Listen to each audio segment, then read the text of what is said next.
L'émission déjà Saïdi Bamanissa demeure l'une des solutions pour la paix et le développement en Ituri. Il est porté à la connaissance de l'opinion tant locale, nationale qu'internationale que nous avions demandé la démission du gouverneur de la province après avoir constaté sa mauvaise gestion de l'Ituri et surtout de la crise actuelle. L'armée qui avait la maîtrise de la situation a perdu le contrôle de la situation un jour seulement après le retour contesté par une grande partie de l'opinion iturienne du gouverneur Jabamanissa de Kinshasa. Les assaillants de Codecon, qui étaient déjà précantonnés à Pandroma, avaient lancé un ultimatum de 15 jours pour que leur cahier de charges soit respecté. Selon certaines sources, le gouvernement provincial avait signé un accord avec les miliciens Codeco.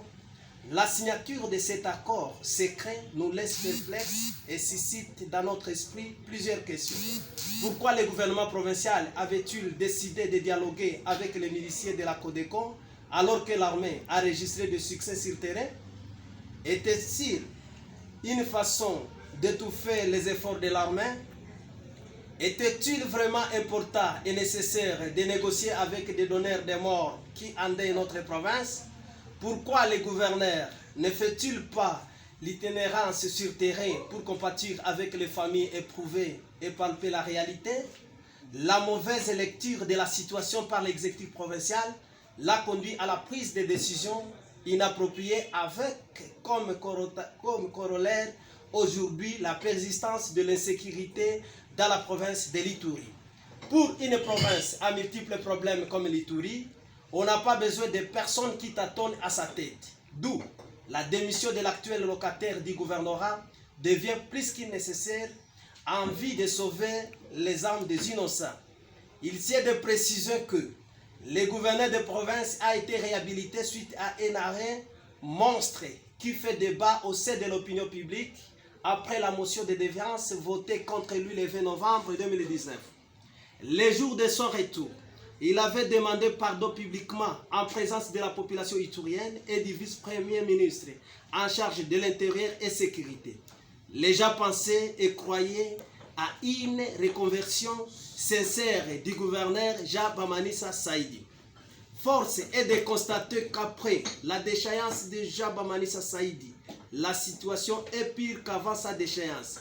Pour nous, on a déshabillé Saint-Pierre pour habiller Saint-Paul. Depuis la prise de ses fonctions, l'autorité provinciale n'a jamais réussi même à désigner par un acte administratif les membres de son cabinet. Voilà plus d'une année après son élection. Comment peut-il travailler avec un cabinet constitué du personnel minimum? N'est-ce pas un signe d'incompétence? Certains agents sans qualité dilapident les fonds du peuple iturien sans pour autant être inquiétés par les autorités hiérarchiques.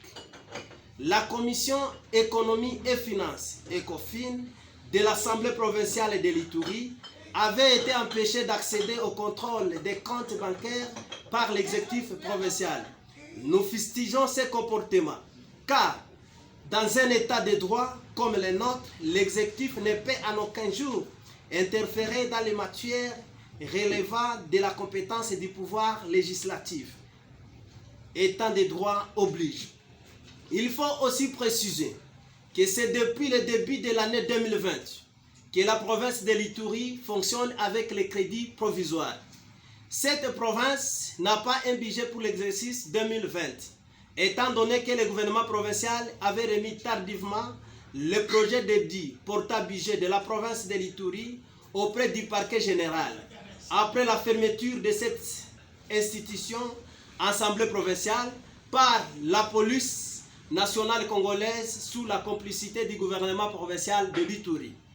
Il est vrai que l'autorité provinciale se reprocherait de quelque chose, car en une année, on ne peut gérer toute une province avec les crédits provisoires, deux fois non renouvelables.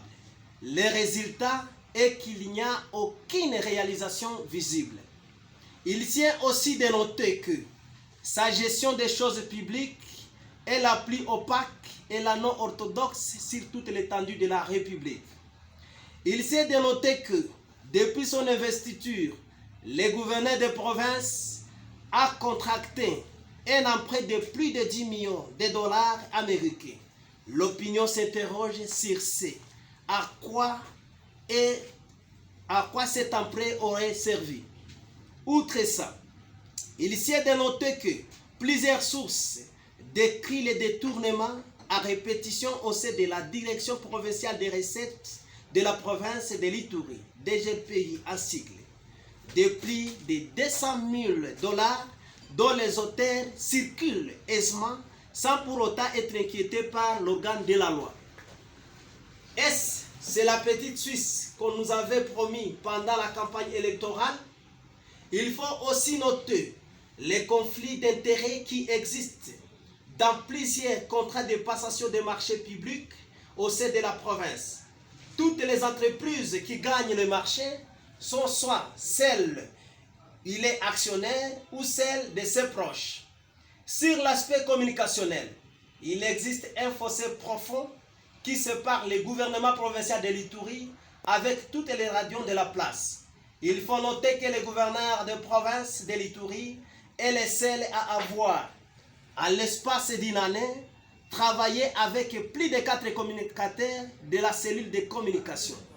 Tout le monde qui donne un avis, opinion contraire, est soumis à des menaces, arrestation ou intimidation. L'aspect social est de plus le moins convaincant. Les traits de vie du gouvernement provincial demeurent les plus élevés de la République.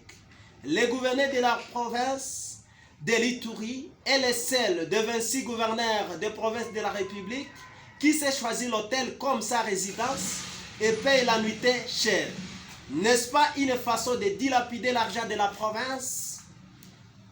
Mais aussi en ce qui concerne l'état de droit.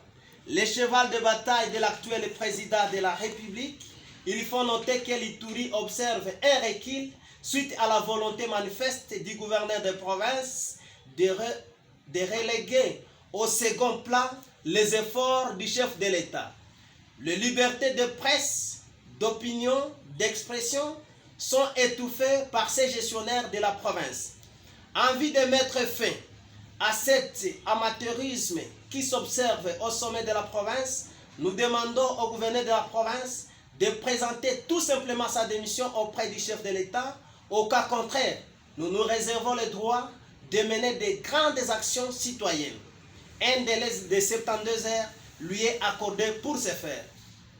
Son échec dans la restauration de la paix, sa mauvaise gestion, son abus de pouvoir, de l'autorité sont des causes majeures qui nous poussent à exiger nécessairement sa démission.